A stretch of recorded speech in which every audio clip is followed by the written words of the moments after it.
We gotta make some fresh content to show you off to the world. Right, like a demo that shows my advanced AI features like... Pixel. Let me help you out here. After all these years, I've learned what the people want. What's that? Razzle dazzle.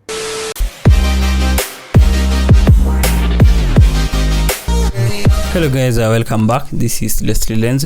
If you're new here, kindly hit that subscribe button.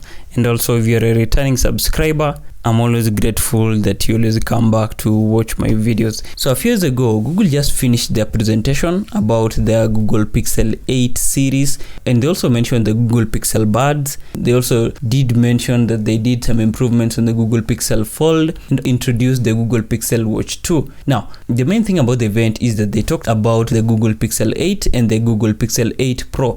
These are improvements about the new Pixels, and I would say they focused majorly about the software upgrades and not so much about the hardware. In as much as they also did some improvements on the hardware, they ensured that they talked about how they have utilized the Tensor G3 processor on artificial intelligence, and also in showing us how the Google Pixel 8 series is going to be different from other phone companies, especially when it comes to software. In the keynote, they mentioned a couple of new interesting features that are going to be introduced on the Google Pixel 8 and also on the Google Pixel 8 Pro. There is photo and blur. There is also improved Google Assistant. They also mentioned something about crash detection, and I would say that this might also be something of an interest to many people and might also be sort of controversial, because Apple also did introduce the same feature when they introduced the iPhone 14 series last year. I'm sure many people are going to be arguing about the same, who did this first, who did this after the other, and who copied who.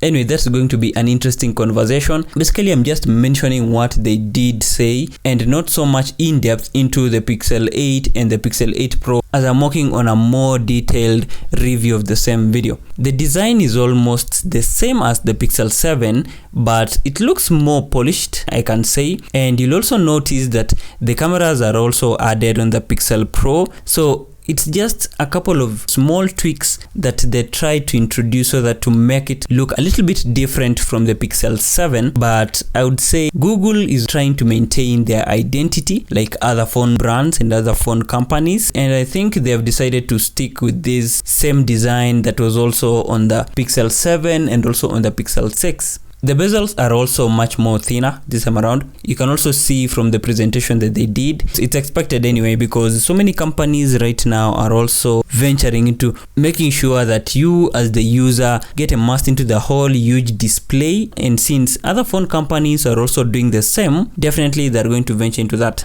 Talking about the colors are a little bit brighter this time around, and it's something that has been a norm. If you also look at the iPhone 15 series, the colors are also bright, and I think Google are also not being left behind this time around, because they almost share the same colors. That's interesting actually. I don't know why they're all going for the light blues and the likes, but maybe that's something that people like nowadays.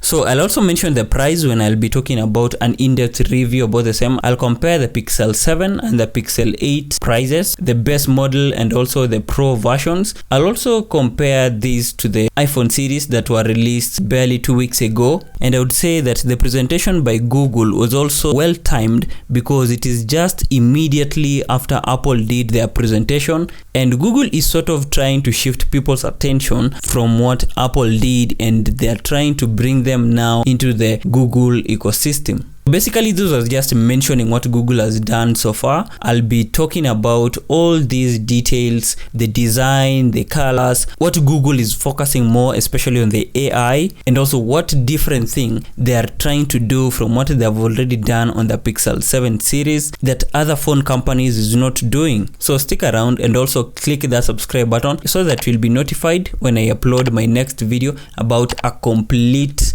in-depth review about the Google Pixel 8 and the Pixel 8 Pro, so that you get to watch my previous videos. Okay, so Google is trying as much as possible to bring people into their Google Pixel ecosystem, ranging from their folding phones, tablets, Google Pixel Watch, their earbuds, and all these new devices that they are trying to bring in, which is quite different from what we know Google of. We know Google as being a software company, but I think they're trying to tell us that in as much as they're good in terms of software, they're also proving to us that they're also good in making these flagship phones, and they can equally compete with other phone brands that have been there for a while. Anyway, you can leave a comment down below on what you'd like me to include in my in-depth review. Click that like button, and also if you liked the video, share with your friends. Follow me on social media. I'll leave the links down below of all my social media platforms so that we can interact in a more personal level and you can ask me anything. Thank you very much guys for sticking up to this end. I'll see you guys in the next one.